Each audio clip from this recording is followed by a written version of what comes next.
He doesn't realize it, not at first. He still scrolls past your name, still checks your status, still pauses on that photo.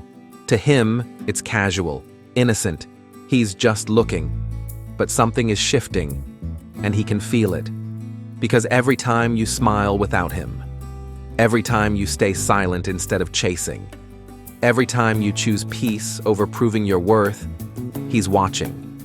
And deep inside, his psyche is being rewritten. This is the power of detachment.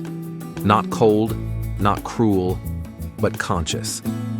And today, I'm going to take you deep into the psychology of why your silence is louder than anything you could have screamed, and how Bandura's concept of observational learning, paired with Jung's idea of the shadow self, explains exactly why your absence is now haunting him more than your presence ever did.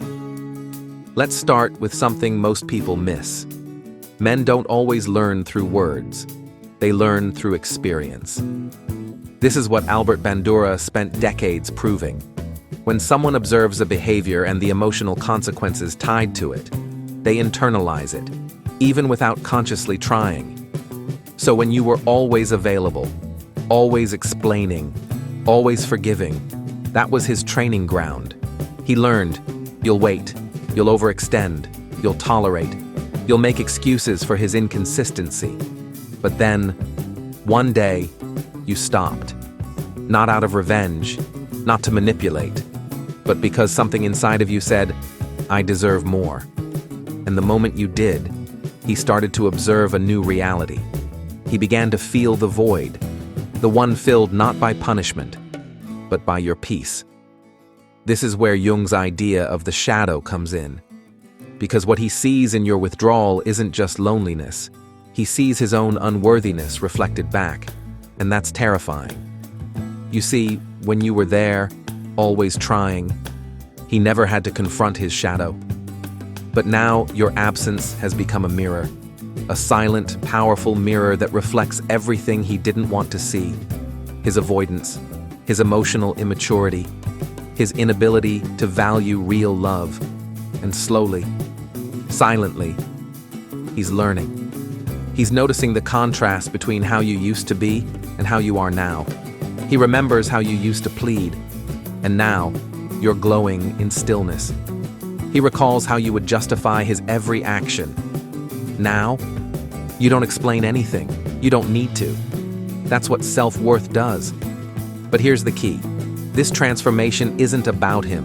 It's about you. Because the woman who detaches isn't bitter. She's healing. She's not closing her heart. She's protecting her peace. She's not punishing him. She's finally seeing herself. And this is what no one tells you. The moment you stop trying to prove your value to someone is the moment you remember you never had to. So yes, he's watching. He's confused. He's unsettled. But that's not your story to manage anymore.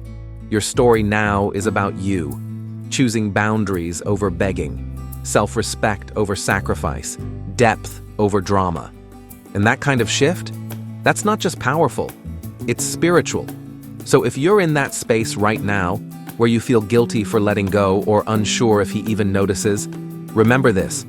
Detachment isn't about making him suffer. It's about teaching your soul what peace truly feels like. Let him watch. Let him wonder. Let him learn. Because the new you isn't performing anymore. She's just being. If this message touched you in any way, don't forget to hit that like button. It helps this content reach more women who need it.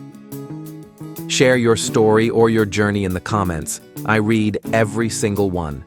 And make sure to subscribe for more psychology-backed, soul-deep empowerment videos every week. You don't need to chase anything that's aligned with your worth.